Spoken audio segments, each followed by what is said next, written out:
tikulandireni kulikonse kumene mukutionera madzulo ano mpulogalamu imeneyi ya Times Exclusive. Ndine Brian Banda, amatipatsira mapulogalamu wa ndi a Rainbow Paints.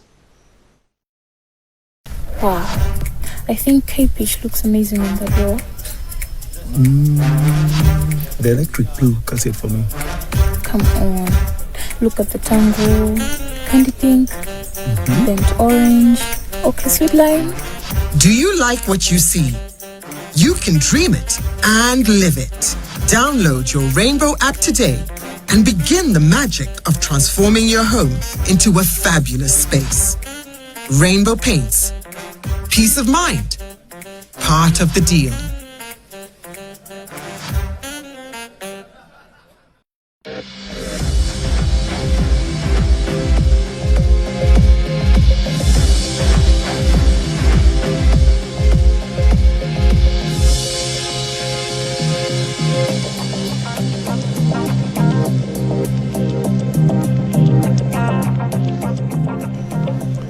Pamene chakachi chikupita kumapeto, ife ku Times Television timakupatsirani ena mwa mapulogalamu amene tidali nawo m'mbuyomu. Imodzi mwa pulogalamu imene tidakupatsirani ndi kucheza kwanga ndi nthawi imeneyo former president wa dziko amenenso ndi mtsogoleri wa chipani cha Democratic Progressive, Professor Peter Mutharika. Koma kuyambira pa 16 September Malawi adawasankha yowa Professor Peter Mutharika kukhala Head of State and Government. Tikupatsirani interview imene tidali nayo mbuyomo ndi a Professor Peter Mutharika amene tsopano ndi president wa dziko la Malawi.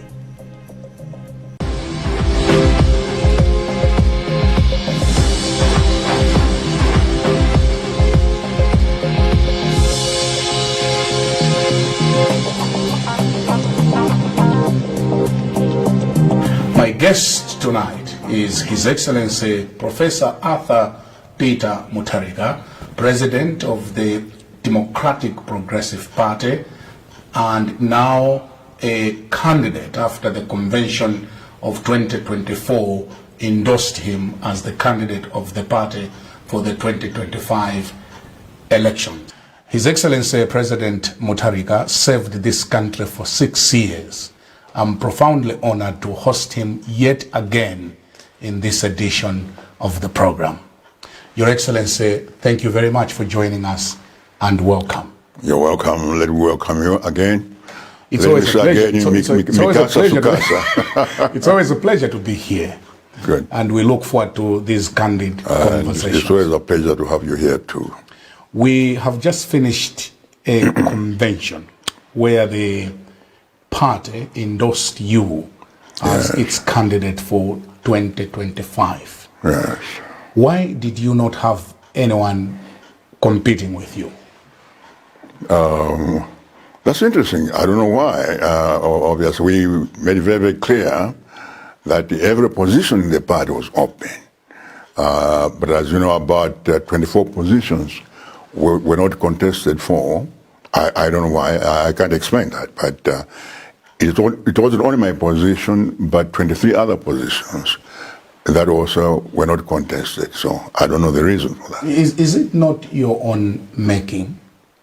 Because before there were people who were aspiring to be candidates for this particular party. Correct.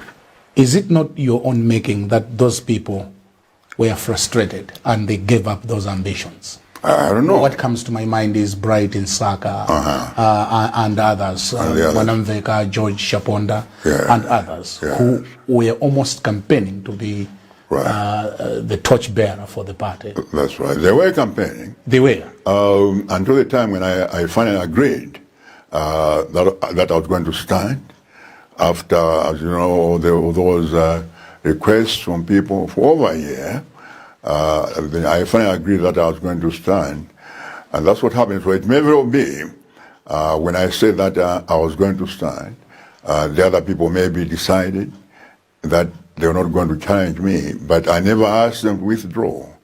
And they never withdrew from the race. So I was very surprised myself to see that nobody came forward to contest, to challenge me.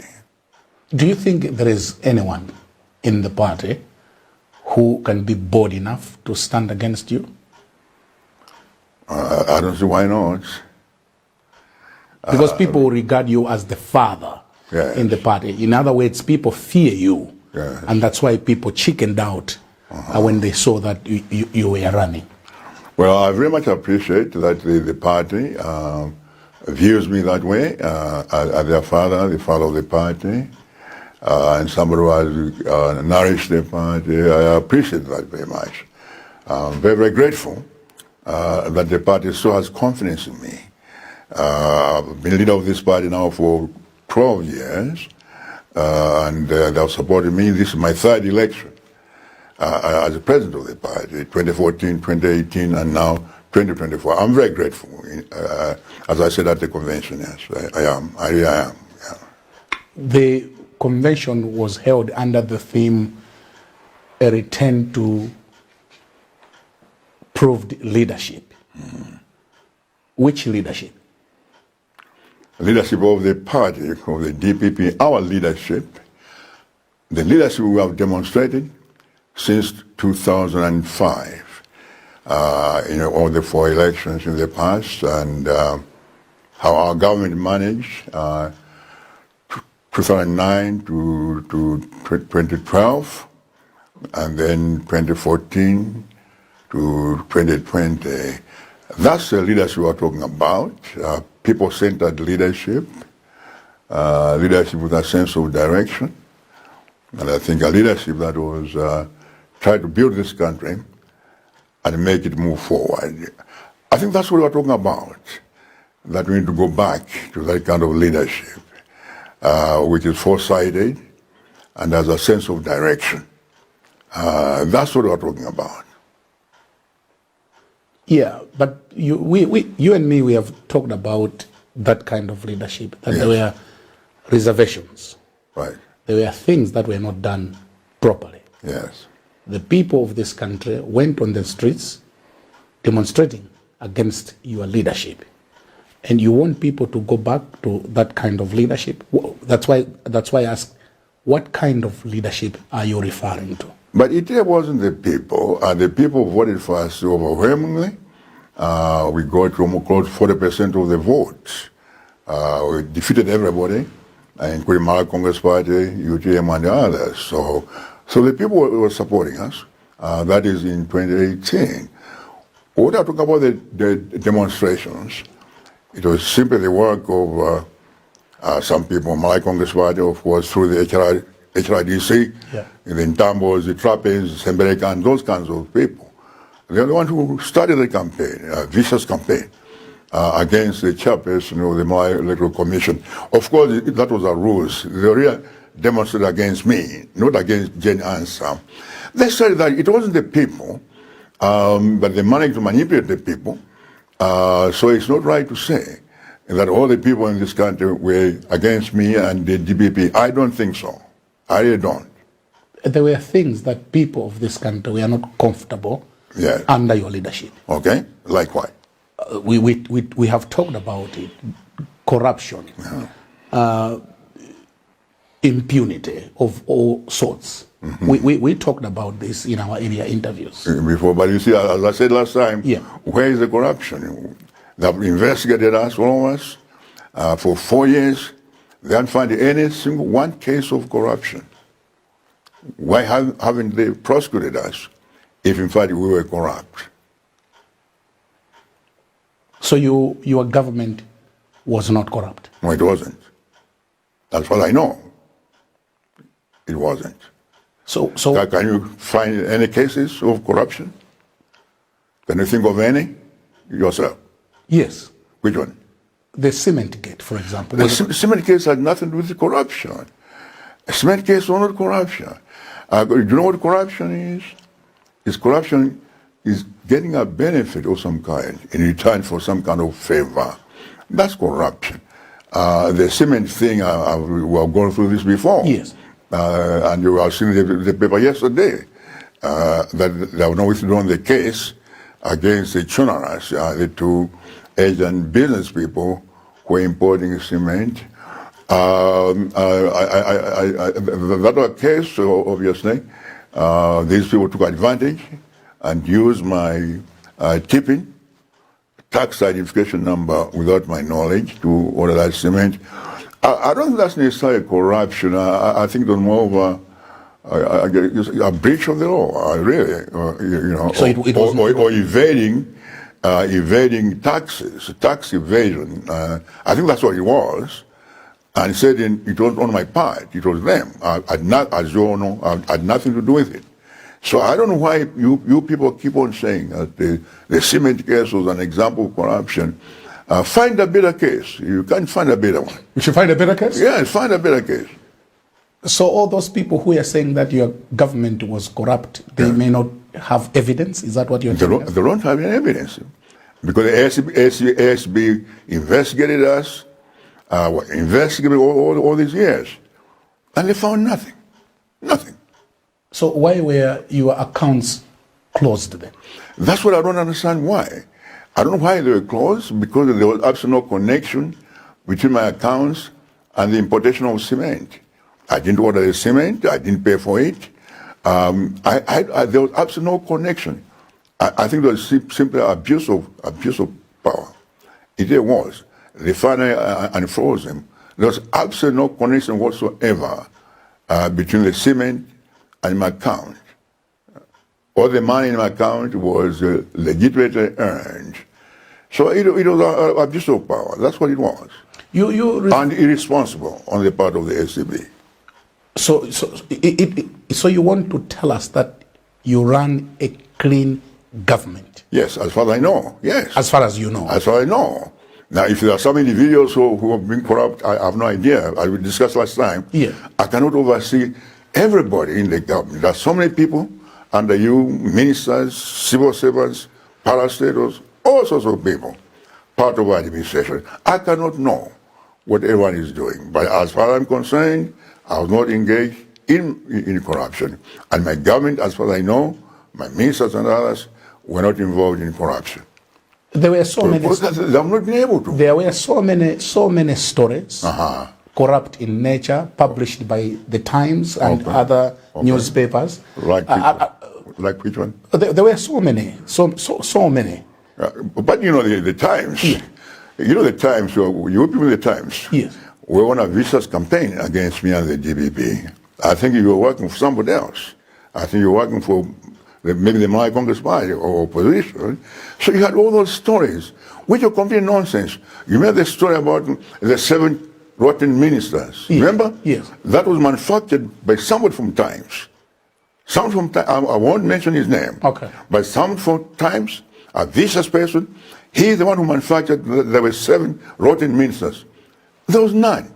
They never found any 7 rotten ministers. Who was manufacturing this? Somebody from Times. I think you know who is. No, I don't know. Wow. For those that are watching us, find out. You better mention. Find out. The story came from somebody from Times, from your organization. Yeah, but you know about there are 7 corrupt ministers, 7 rotten ministers. That's the term they use. Yes. It came from your organization. But the Times Group is a very professional media institution.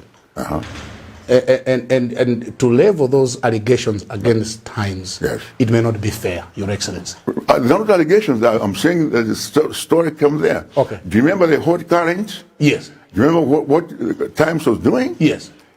It was one of the most vicious programs in this country. Everyone knows that. Totally unjustified. I think you own it sometimes also. You own that program. Yes, yes. Hot current. Yeah. Totally unfair. That's what I'm saying. That's what I'm saying. So do you have a person in mind who could have been against you? I have no idea. But I'm just so surprised that all these things were coming from the Times, not from the nation. Okay. The nation was not attacking me as much as you people in the Times were doing. I don't know why. Maybe they have a grudge against me. I don't know. I have absolutely no idea. But that's what happened there. So all those stories we want to close on that matter. We are not true. Which stories? For example, the one that you have referred to. About the 7 rotten ministers? Yes. Of course they're not true. Okay. We asked them to name the 7 rotten ministers. They never did. And it turned out it was false. It was just purely something that was fabricated. But I just also wanted to put it on record that Yes. Times is a independent, professional media institution. Yes. It doesn't get orders from anyone. I just want to put that on the Good. record. You might have maybe an issue with someone Yeah. who worked at Times, Okay. who probably did not like you. Yeah. But I think we wanted to separate that. Okay. I'm glad you're professional. I think it's getting better now. I think it's better than that time. Yeah. Certainly, I cannot say the hot current was not professional. It was absolutely, if ever there was something unprofessional, it was that program, Hot Current. Okay. Which you were on that program at some point. It was completely unprofessional. Okay. So now I'm glad that you are now becoming more professional, and I want to congratulate you for that. Thank you very much. Now we are now speaking the same language. You are welcome. You talked about Jane Ansah, the former chair of the Malawi Electoral Commission. Yes. Despite the cause at that particular time that she should resign, Yeah. you insisted that she should not resign. Correct. Years later, she appears at your national convention claiming to be a member of your party. Oh, I didn't know that. Okay. We talked to her at the convention, Oh, really? and she said that she's now a member of the Democratic Progressive Party. She joined the party 3 months ago, and she's running for a member of parliament in Incheo. Yeah, that part I know. Yeah. Do you think it's a proper thing to do, considering where we are coming from? To do what? To be partisan. I don't understand. What do you mean? The question is, Who is being partisan? Jane Ansah? Jane Ansah. Yeah, I don't know. Well, you have to ask her. I wanted to hear your views on the same. Don't ask me. I can't speak for her. Did she come to you to say she wants to join the Democratic Progressive Party? She didn't. In fact, this is the first time hearing that she has joined the DPP. I was aware of that. We invited her as a former chair of the Malawi Electoral Commission. That's why she was invited in that capacity. As former chair of the commission, just like we invited the diplomats, people from the faith community, from CSOs, and other political parties. So she invited in that capacity, not as a candidate for parliament. And this is the first time I'm hearing that she has actually joined the DPP. She told me that she has joined the DPP. Okay. But do you think the optics are looking right, considering where we are coming from? Would people be correct to say that she favored DPP in those elections? Well, she was a member then. She has joined the party now. As I just said, she was a member of the DPP then. So how could she favor the DPP?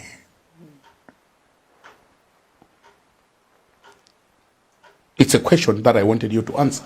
No. I'm saying, how did she favor the DPP? I don't understand the question. The question is very clear. This is someone who was a referee Yes. in an election. Yes. 5 years later, she declares that she's a member of your party.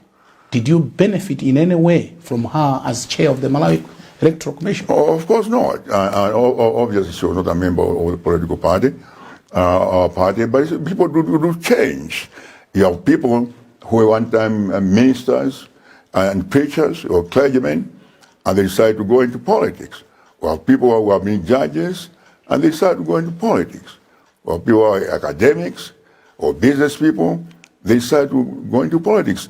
Those are personal decisions people make about their own lives. I don't see what the problem is. I just don't see. I think I've got you completely wrong to even surmise or imply that there's something wrong about somebody changing their career into another one if they want to save, in order to save this country. I don't see what's wrong with that at all. I really don't. We saw the presence of the United Democratic Front, UTM, and AFOD at the convention. Yeah. What should we read, us watching from a distance? No, we just invited them. We invited all political parties, and we invited various groups. We invited the churches, Catholic Church. We invited civil society organizations. We invited the diplomatic community. We invited all people. They're all part of Malawi political structure, and we invited them to witness what we're doing. That's all. And we have done that before, actually. This is the first time. It's not very normal. It happens elsewhere. It's just in this country that people see that when there are different political parties, you see each other as enemies, not competitors. So that's a problem. We want to get over that. So we invited all political parties. In your speech, Your Excellency, you said that President Chakwera and his government have failed, and you quoted a verse in the Bible, and that his kingdom is going to be divided by these 3 or 4 political parties. Mm-hmm. What point were you driving home? What point was I what? What point were you driving home? No, I was quoting the Bible. Mm-hmm. I'm very fond of that particular one, Daniel 5, verse 25. And then it says there, in the end, it says that your kingdom will be divided between the Medes and the Persians. Yeah.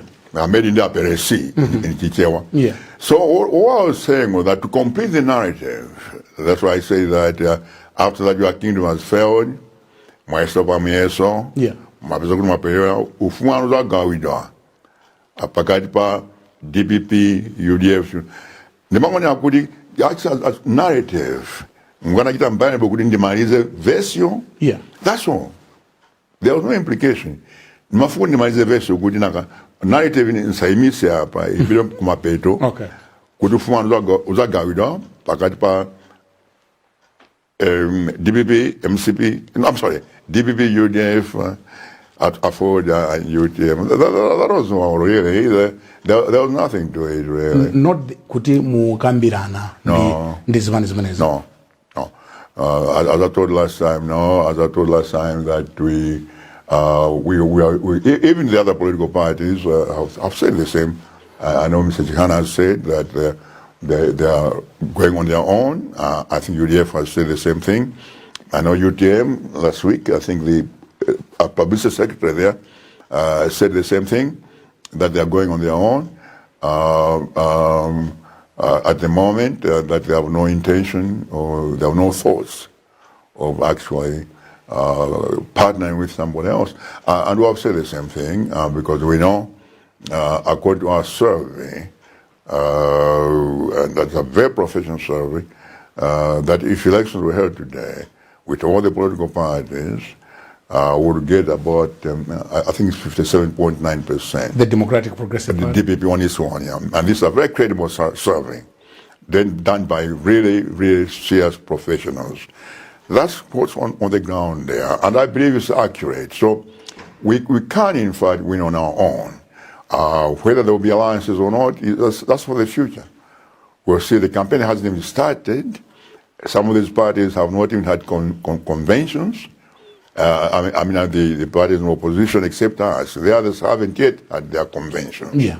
So we'll see what kind of leadership comes out of those conventions, and then what their thoughts are about the possible cooperation, alliances, and so forth. You know, in 2020, we partnered with UDF, you remember that? Yeah. So, you know, it depends on the dynamics at a given time, whether you should partner and who you should partner with and on what conditions. All those are things that you have to decide as the political landscape develops in the next several months. You came on that podium during the convention, energetic, full of confidence that you win 2025 polls. Correct. Where are you getting that confidence? I'm getting confidence because I think over our record, I think people know the kind of problems that the country is facing. The country is also moved towards self-destruction. It's there. It's obvious. You know, the hunger, the bad economy, the poverty, all those things, the oppression that's taking place now, the violence, all those kinds of things. I don't think that's what Malawians want, really. I think what Malawians wanted in 1994, 93, 94, when they opted for multi-party democracy, that's now being reversed. It's clear it's not being reversed. I don't think Malawians want to go back to the 31 years of one person or one party rule. I don't think so. Malawians who chose freedom, personal liberty, democracy, and economic justice. I really think so. That's what Malawians opt. We'll tell our story, we'll go to the people, we'll explain to them what our agenda is, our thoughts about this country, and what our record was, and let them make a choice. If they make the same bad choice as they did before, that's too bad. It's upon them. But I assume that after what people have gone through in the last 4 years, this time, I think people have grown wiser, I think, and I think they will vote wisely and responsibly than they did last time, 2020. Munatsekulira msonkhano mwamphamvu Yeah. anthu anayamba kuvota chifukwa chani simudabwere kudzatseka msonkhano? Mukananira chairman, parai zina zake there was an urgent matter. Ndagwizana kuti ndisabwerere to complete the assignment that I had, and then I gave my speaking up as a speaker and but that's what it was. I don't really know why people, and it's not our people at DPP, most of the people from the other side, I don't know why they're so concerned about it. Makes it a big thing. Is there a law that if you open a conference, you must close it? Can't you ask somebody? Can't you delegate somebody? Yeah, this was one of your most important functions. It was. Where the candidates, Yes. Where the party was endorsing you. Correct. As its torchbearer. Correct. And certainly there was no better or other important functions than to be at this I don't think so. convention. I'm telling you that there was an emergency. What emergency? Your I Excellency? can't tell that. You can't tell us? I don't have to tell that. Well, no, do I have to tell anybody in this country? But you can tell me. No, not at all. You can't tell me? Absolutely not. Absolutely not. Because Skipping- you have no right to it. Okay. There's no. I don't owe you any explanation. What about your for what I what did. about your followers, the DPP followers, Yeah. who were waiting for you on that Monday Yes. at Comesa Hall to close your very own convention? Oh, they're waiting for me? Yes, because the program showed that you would come and close the function. That's right. And you didn't show up. That's right. As I've told before, that the chairman released me, I think about 5 o'clock. We waited. They were going to vote. They started about 3 o'clock. By 5 o'clock, they had not even started yet. Yes. And it looked like it was going to take a very long time. So the chairman asked me that maybe it was important that I leave, and then they'll call me later when they were completed. Yeah. And so it went on until very, very late. And then by the time he called me, I think it was like 4 or 5 in the morning, there was another matter that was involved. So I told the chairman that, look, we have this situation, can I delegate you to do this? And the chairman said yes. And he did that. But that's what, but if somebody doesn't like it, it's too bad, I'm sorry. But I'm not going to apologize to anybody. Because there was an important matter, and this is such a trivial matter to begin with anyway. It's pettiness. The trouble in this country, Brian, Yes. is that we dwell so much on petty things. On petty things that don't really matter. I don't think it matters whether somebody closes a meeting or not, or whether somebody delegates a meeting or not. People delegate things. The president delegates even important things, trips and those kinds. It happens all the time elsewhere in the world. It's only in this country. It's only in this country. Whatever somebody does is a problem. Simple things are magnified, trivial things are magnified. I think it's wrong. We are wasting so much time on trivia. And this thing is so trivial. And nobody in the DPP is complaining about this. Nobody. Not a single person. It's only people from outside. People like yourself and all those other people out there. No, my job is to ask questions. I'm not complaining. You seem to feel like maybe you want no, I'm not, Your Excellency, I'm not involved. But I'm just saying it didn't look right. No, this was your. You know what? Let me finish. You know what? This is so trivial. Yeah. I think let's close the discussion because it's really trivial. This thing is very trivial. It's pointless. It's pointless. I delegated, and I have a right to delegate any function. When I was president, I was delegating some very important functions. I was delegating important functions. And this one I delegated to the chairman, who is a very, very able person, and he ably closed the convention. Everyone was very happy about it. A vote of thanks was given. So I don't know what your problem and what other people is. I think you should not include me. It's not my problem. But anyway, we'll leave it there as you have rightly said. And I think let's put it to rest, and let's not bring it about again. We are not going to bring it again because I think it's a waste of time. It really is. We had a very important convention, very successful, and I think some people are trying to disparage the convention by bringing all these kind of silly things and so forth. I don't know why. People are unhappy. I think people are unhappy because they thought that we would not be able to do a convention. And this, for me, is the best convention in our party. I've attended 5 conventions starting in 2004. This was by far the best convention. It was very successful.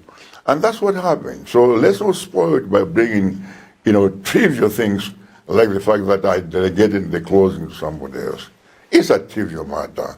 So let's put it aside. We'll put it aside. Very good. And allow us to take a short break. Very good. All right. Thank you very much. In case you're just joining us, this is Times exclusive, airing on Times Network.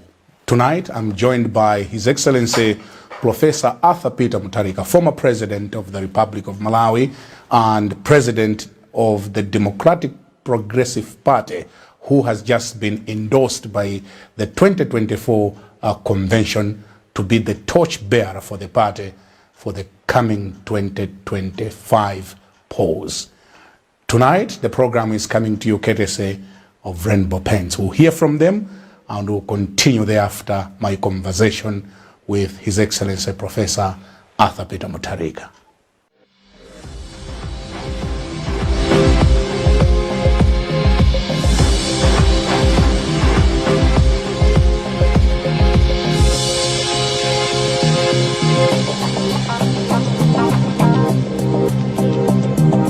Wow, I think K-Pitch looks amazing on the door.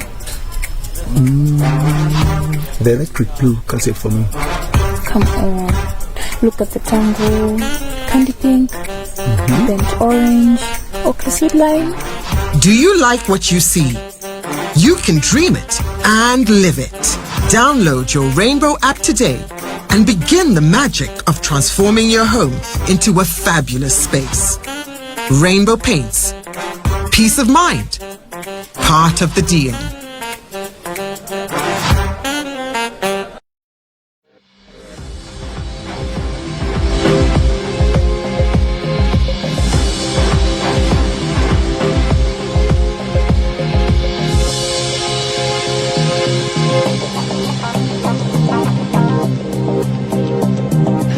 This is Times exclusive on Times Network. In case you're just joining us, this is now part 2 and our final part for the conversation that I'm having tonight with His Excellency Professor Arthur Peter Mutharika, former President of the Republic of Malawi and DPP torchbearer for the 2024 presidential elections. Welcome back, Your Excellency. Thank you. There are others out there still worried that at 84, you may find the campaign tiring. We have discussed this before. I know. But this issue keeps on coming. I know. What assurances would you give me and the people watching us tonight that you are up to the game in as far as campaigning is concerned? Now, first, let me say that this concern is really coming from our enemies, not our party.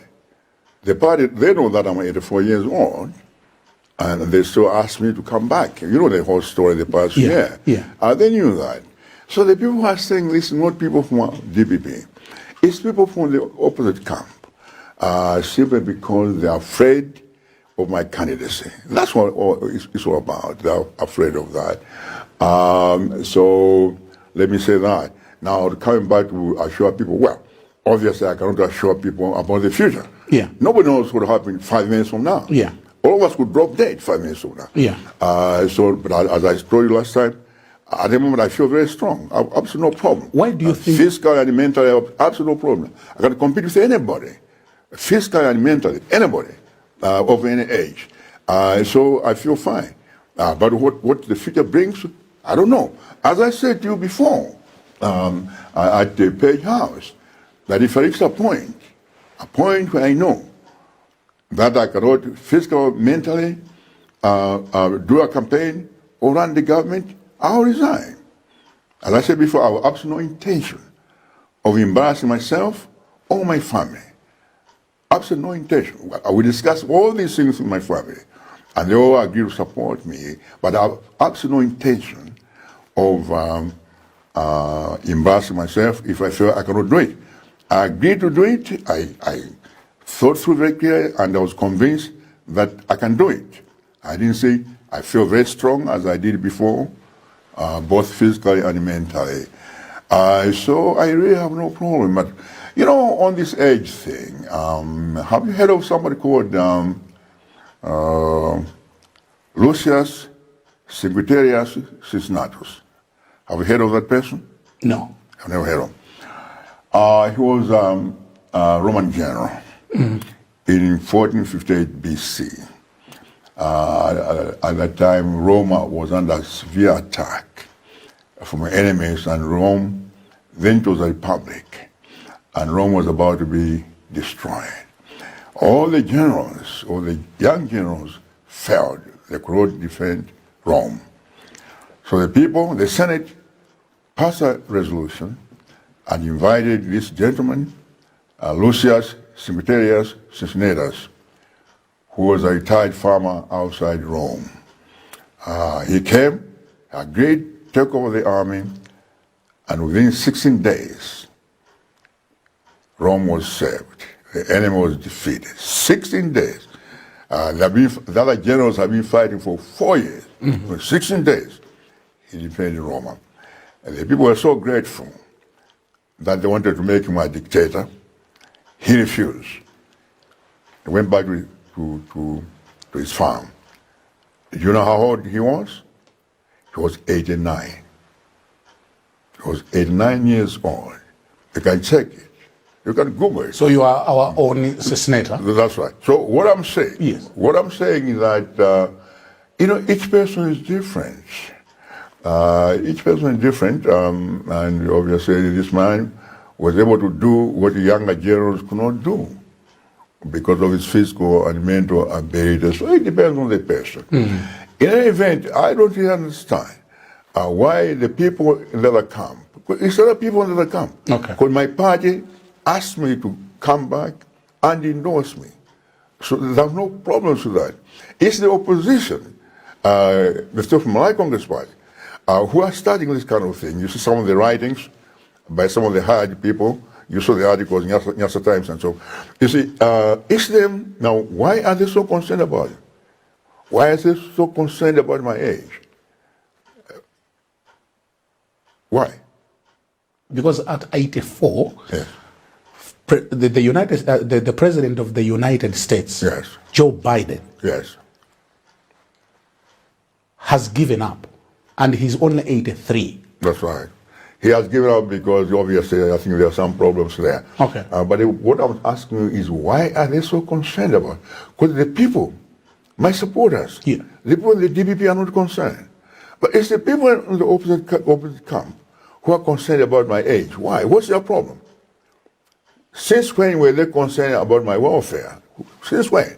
They've never wished me well before. Why are they so concerned about me now? It's simply because they don't want me in the race.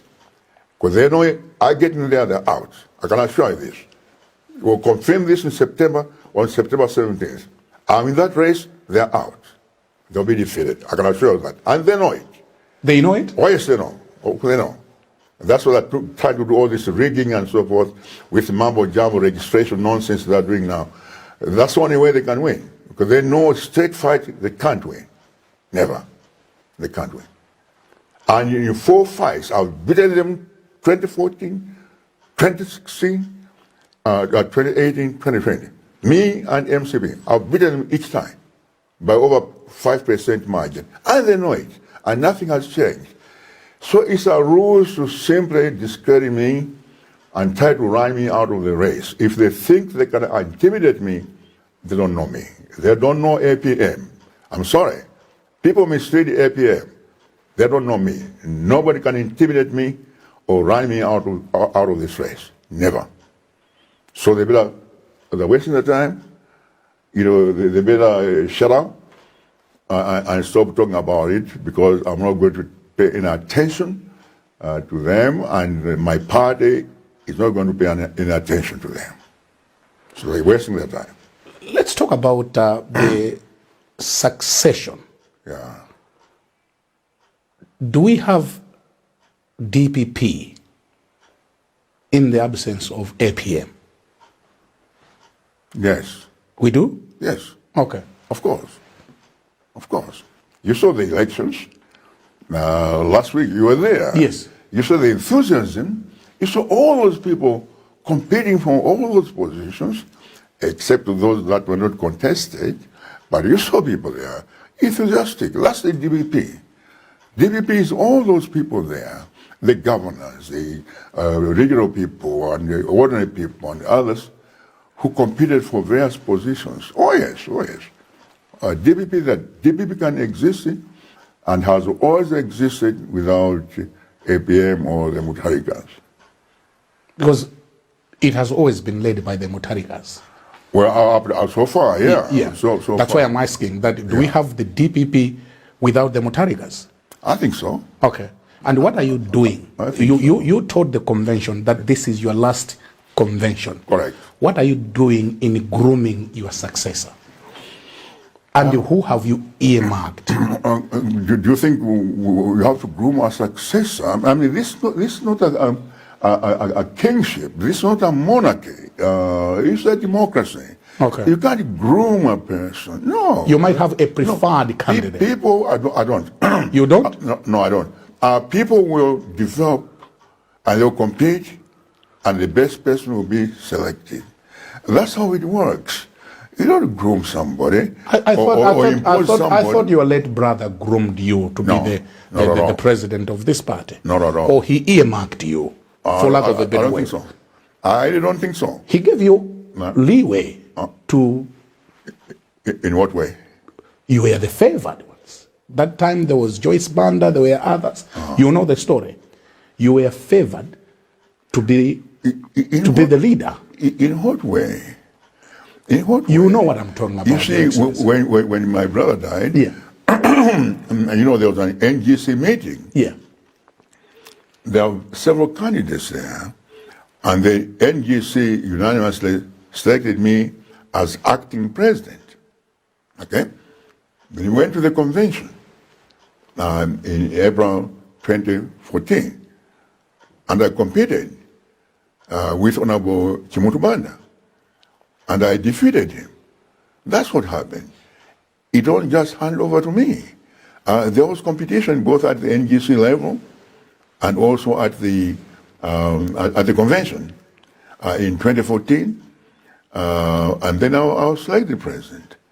Now in 2018, there was no competitor, and in 2024, there was no competitor. Yeah. But there have been competition before.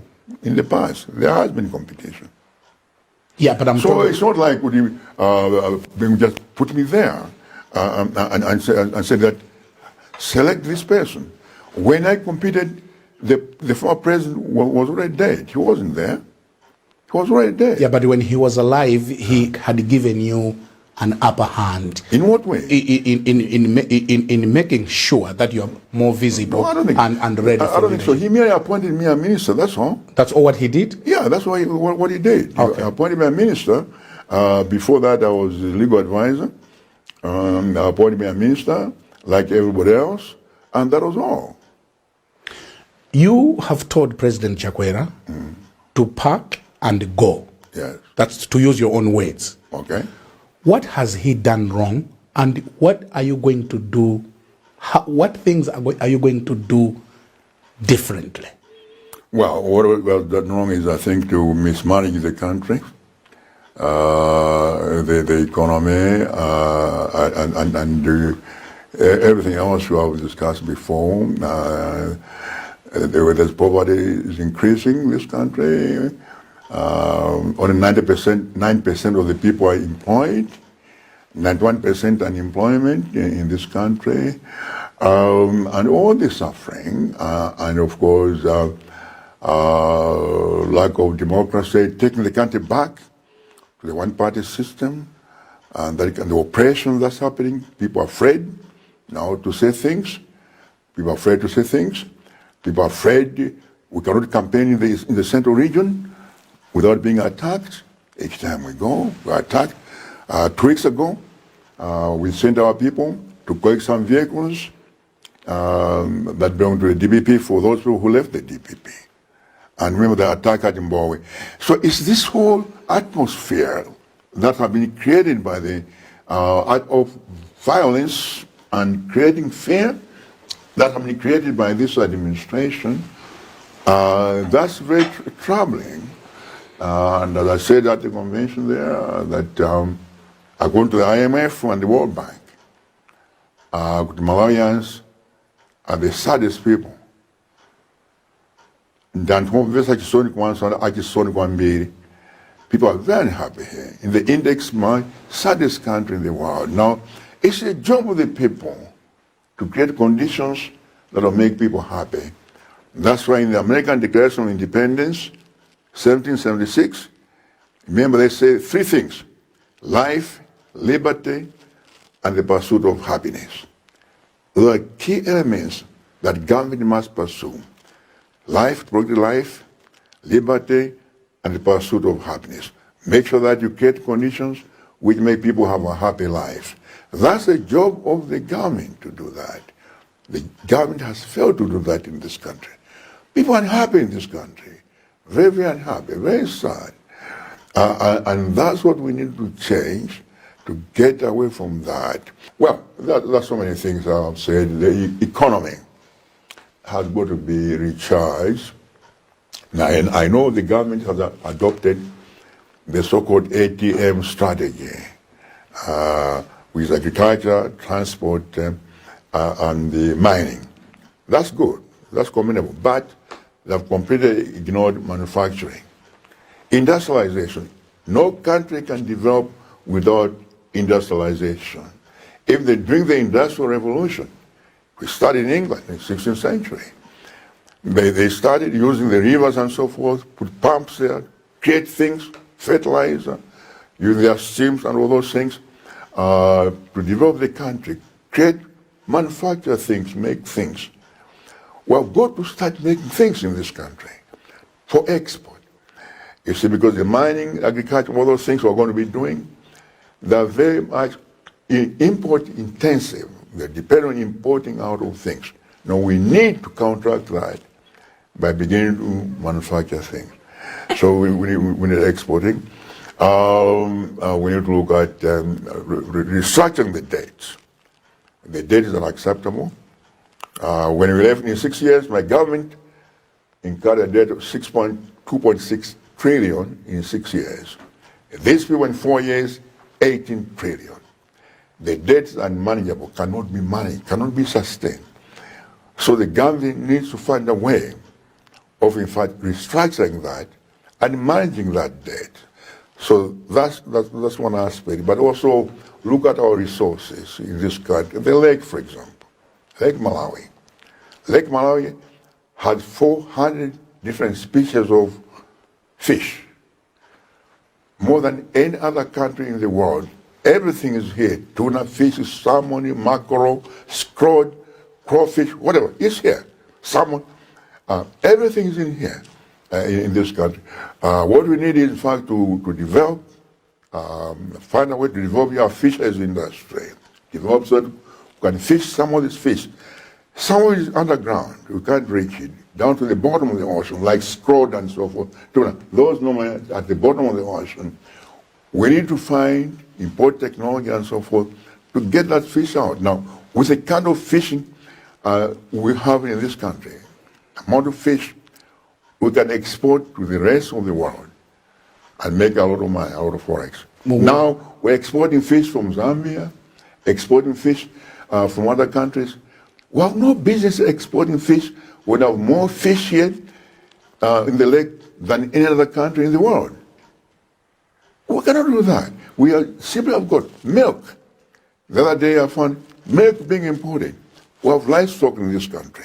Why can't we use the cows and the goats in this country, milk them and turn that milk and add value and export some of it, or at least not have to import milk to this country?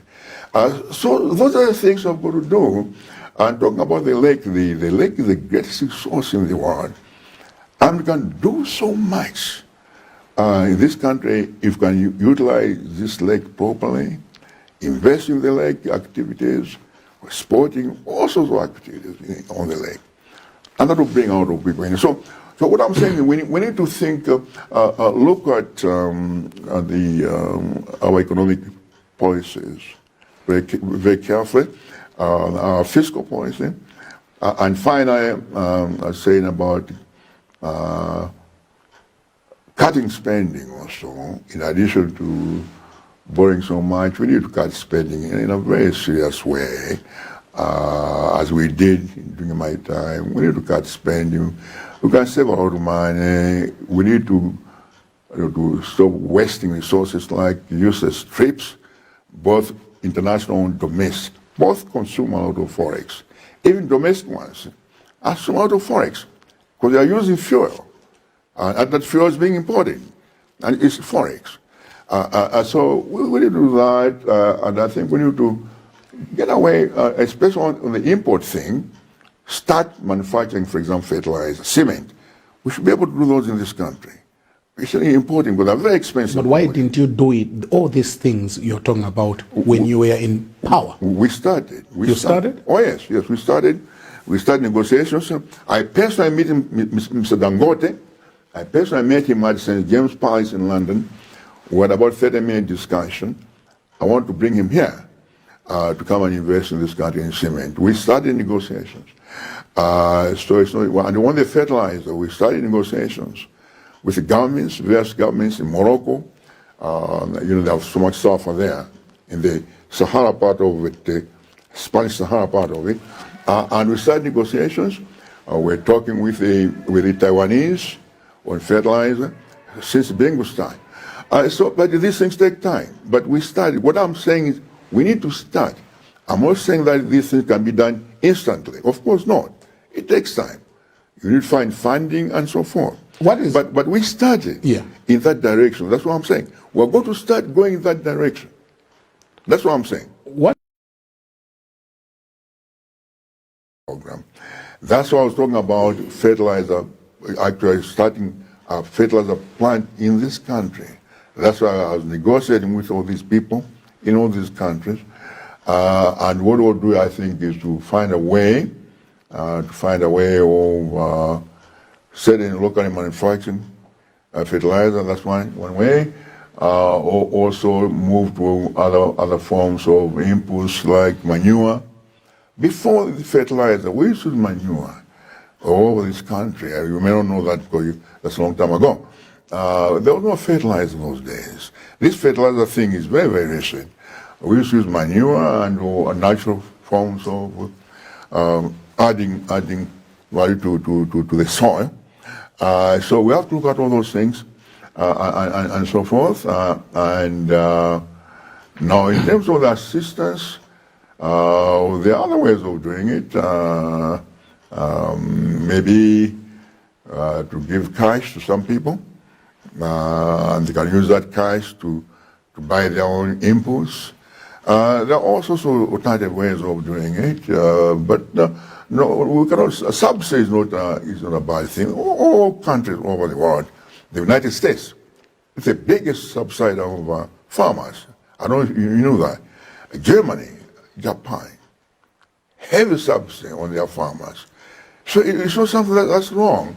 Of course, they have the resources, we don't, but we have to find a way of modifying it and maybe give some people just cash and they can buy their own input, and others encouraging better farming, and then they can earn more, and therefore they can use their earnings beyond the food made for consumption. When they sell, they can use their earnings to buy more inputs and so forth. But the important thing is that we need to manufacture fertilizer locally. We cannot continue to import it. We just don't have the money anymore. Pamene tikumaliza, Chabwino. munadandaula kuti you are having difficulties in campaigning ku Central Region chifukwa cha zipongwe zimene mukumalandira. Right. Aren't you testing your own medicine? Inunso muli mboma. Simaletsa anthu ena kuchita kampeni. Timaletsa anthu ife? Simaletsa? Kuti? Anyamata IMCP sana menyedwe. Kuti? Ku Blantyre, for example. Kuchita campaign? I'm just kuchita campaign. You can stand tall and say your party did not do the same. That's the question that I'm asking. No, I think I'm missing the point again, Brian. Yeah. You see, you're missing the point. I understand maybe there was some violence here. Yes. It's not people against other people. Yeah. But what I'm talking about is a policy of stopping other parties from campaigning. Okay. 4 times that's happened. Twice kuja kumponera. Yeah. Anamenya yamadatu. Twice. But instead of arresting those people, they arrested our people. Kuja kumbowe. They know the people. They know the person who brought those trucks. They wouldn't have the driver's license. They know the person. And yet they don't arrest that person. Up to now, they don't arrest those people. And this one last week, instead of arresting the people who attacked the people, we had sent to quality vehicles, they arrested the driver we sent. And later on they released him. Now, I've said this before, Kuti, I think this is wrong. This is yeah, but Malawi is one country. We all should be allowed to campaign wherever we want to campaign. Anyamata DVP anaenda matauni mundizi kwanje. But blind, Zachary. You are clinging to that a long time ago. Just one incident. It was a long time ago, before I even became president. Okay. I think it was 2009 or something. Yeah, entire campaign. Yeah. And we condemned that, remember? Okay. Even condemned that. That's one incident. Okay. So some beer that incident. Okay. But on a more serious note, I think that the idea of violence, stopping people from campaigning or threatening people, intimidating people, is not a good one. And when the government decides not to arrest those people that they know, in all those 3 instances, they know 2 in Ponela and then the one at Mbowe, they know the people. But they have decided not to arrest them. When are you kick-starting your 2025 campaign? I don't know. It's a year now. I mean, it's a year now. You can campaign for a year. In fact, actually, it's ironic because normally you don't have conventions this early. Okay. It's just the circumstances. Normally we have conventions when you used to have elections in May. Okay. We used to have conventions in April. Okay. Yeah, about 90 days before and have a candidate. But to select somebody a year or before the election is and Malawians in general. And Malawians, my supporters, thank them very much for showing this confidence, to have given me the opportunity to serve this country before, and now opportunity to serve this country again. I'm very, very grateful. I feel blessed now. For the rest of the country, let me say that I think it's very important as we go to the election that we should sober up and do this properly and not necessarily create tension. I tell you what, just as I was coming, and I've forwarded to you. Yeah. Someone sent me a clip. The clip, the video, there are about 10 girls, aged between 4 and 6 years old. And they're obviously from I think from my central region. They are dancing, a certain kind of dance. I don't know whether it's in Ghana or whatever, but they clap hands and sort of go dance and come back and so forth in a circle. But anyway, so they're doing that. But listen to the words. Akuti, Atakwera, Abwino, Apita, Oipa. And these are 6-year-olds, which means Chakwera is a good person, APM is a bad person. Obviously, somebody has sealed this into their brains. And these are 4 to 6-year-olds. I sent you the clip. You look at it. It's very sad. It is very sad that we have reached that point in this country. I don't know who is behind it, but I don't think any job or getting in power is worth ruining, poisoning the minds of these small children. It's pathetic. And whoever has done this, shame on them, they better stop it. I think they're doing disservice to this country. So my last words is, let's campaign peacefully, cordially. This sort of war is competition. And let the will of the people prevail. Whoever the people select, that people should govern. And also, let's stop this rigging process. You have seen the numbers. You have seen, I'm sure, it come out today. Ridiculous. What has happened in the central region. Totally ridiculous. Raising 3,000%. And you go to show 12%, 20%. It's pathetic that somebody is trying to destroy the democratic system by deliberately manipulating the figures, the registration figures. And that's a shame. That's a shame. I think we need to stop this. I don't think any job on earth that's so important that we have to reduce ourselves to this kind of behavior. So my last words on to Malawians would be, let's take a deep breath, calm down, and let's compete fairly and friendly. We're all Malawians. At the end of the day, we're all Malawians, and this is our country, and let's not ruin it. Thank you. Your Excellency, we want to thank you most kindly for joining us tonight. Thank you. Well, on that note, we conclude this week's edition of Times Exclusive here on Times Television. In this edition of the program, I was honored to have His Excellency, the former President of the Republic of Malawi, His Excellency Professor Arthur Peter Mutharika, who is now a torchbearer for the Democratic Progressive Party after the 2024 National Convention endorsed him. My name is Brian Banda, from all of us here in Blantyre, thanking you for joining us, and goodbye.